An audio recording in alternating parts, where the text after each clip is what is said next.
Hello, I'm Sam, and I uncover the eerie, the forgotten, and the unexplained. Tonight, we dive into the chilling legend of the Beast of Bray Road, a story that has haunted rural Wisconsin for decades. Are you ready?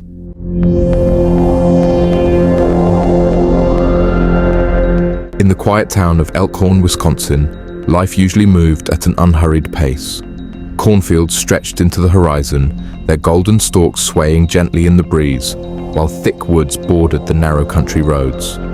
It was a place where the isolation of rural America enveloped everything, giving the impression that not much changed from one day to the next. The roads were often deserted, especially as the light faded in the evening, leaving the trees and underbrush to claim their territory in the night.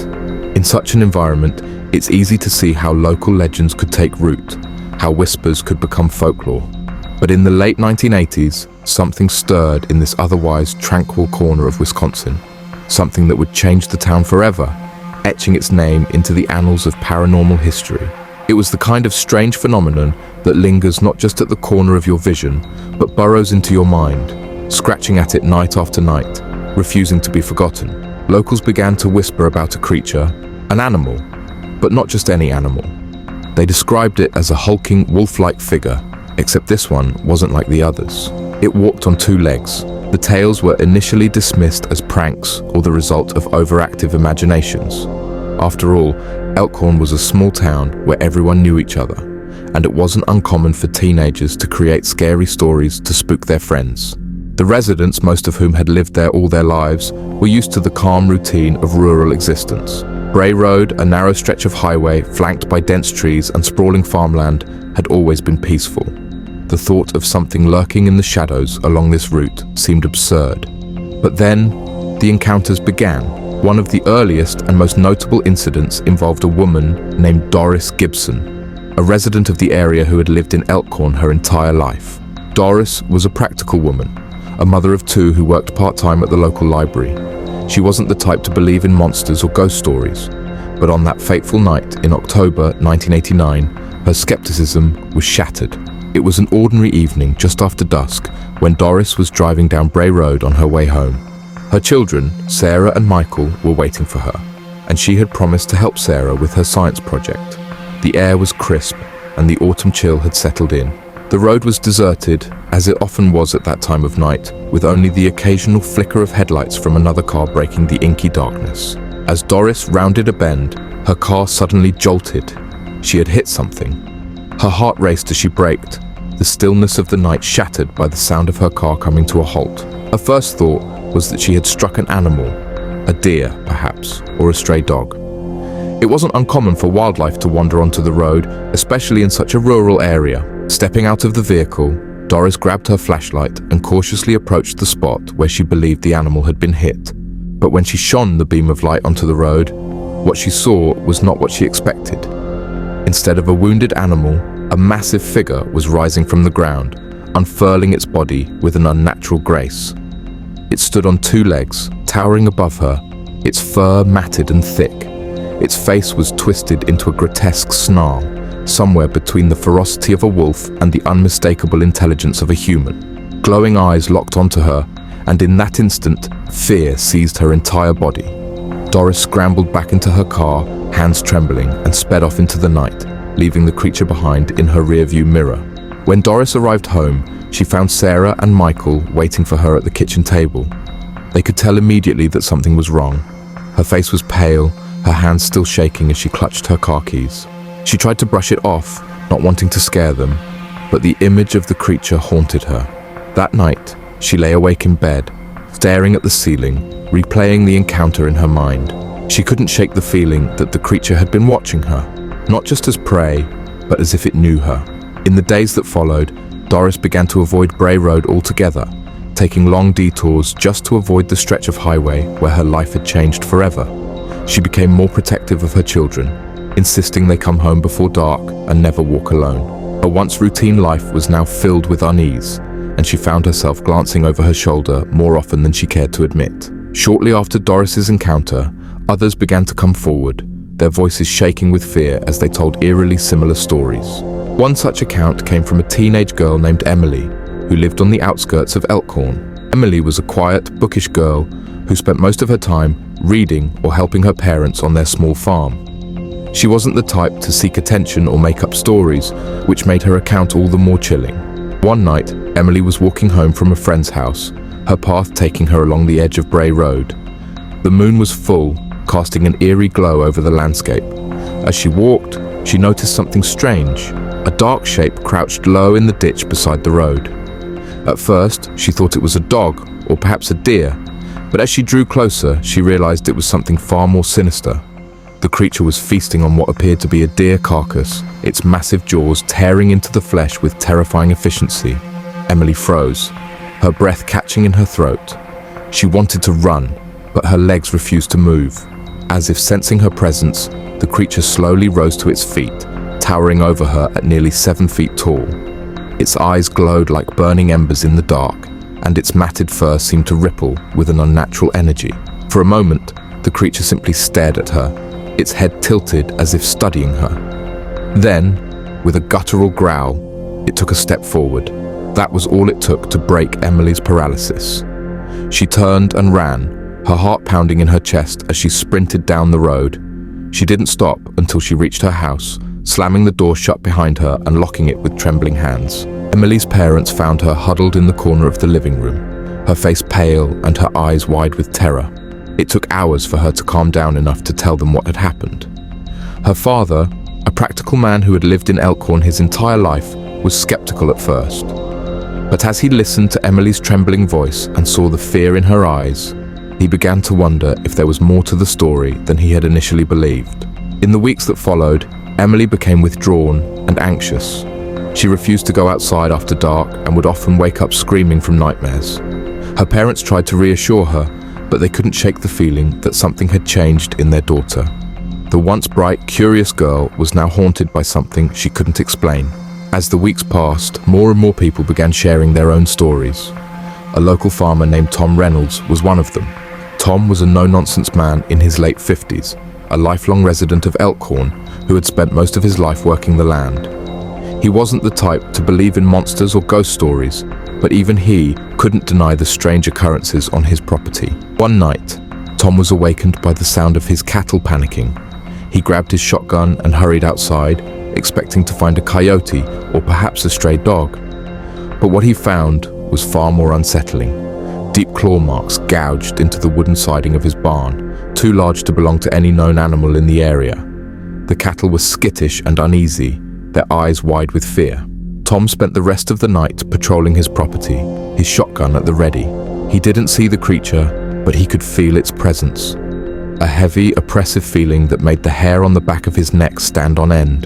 The next morning, he found more claw marks on the trees near the edge of his property, as well as strange footprints in the mud. The prints were large and distinctly humanoid, but with elongated toes and deep claw marks. Tom reported his findings to the local authorities, but they were at a loss to explain what had happened. The claw marks were unlike anything they had ever seen, and the footprints defied explanation. Tom began to sleep with his shotgun by his bed, and he installed motion-activated lights around his property. But even with these precautions, he couldn't shake the feeling that he was being watched. As more and more people came forward with their stories, the town of Elkhorn began to change. What was once a peaceful, close-knit community was now gripped by fear and uncertainty. Parents kept their children indoors after dark, and farmers locked up their livestock with extra care. The once bustling Bray Road was now eerily quiet, with only the occasional brave soul venturing out after sunset. The local authorities were inundated with reports of strange sightings and unexplained phenomena. Some dismissed the stories as mass hysteria, but others couldn't ignore the mounting evidence. Deep claw marks, strange footprints, and mutilated animals were becoming increasingly common, and the townspeople were growing desperate for answers. In 1991, the growing number of reports caught the attention of Linda Godfrey, a local journalist. Initially assigned to cover the story as a curiosity piece for the newspaper, Godfrey approached the topic with skepticism. She assumed it was nothing more than a case of mass hysteria or a series of misidentified animals. But as she began interviewing the witnesses, something changed. These weren't just ordinary stories. The people she spoke with were genuinely shaken, their voices trembling as they recounted their encounters with the creature. Many of them were reluctant to share their experiences, fearing ridicule or disbelief, but the consistency of their descriptions was undeniable. Each person spoke of the same hulking bipedal figure with dark matted fur and glowing eyes. They described it as standing at least 6 or 7 feet tall, moving with an unnatural speed and agility. What struck Godfrey the most was that these witnesses weren't seeking attention or fame. Many of them had never spoken publicly about their encounters before. They were ordinary people, farmers, students, parents, who had been thrust into a terrifying situation they couldn't explain. As Godfrey dug deeper, she realized that there was something much more unsettling at play. Her article on the Beast of Bray Road was published, and it quickly gained traction, spreading far beyond the borders of Elkhorn. People from across Wisconsin and beyond became obsessed with the legend.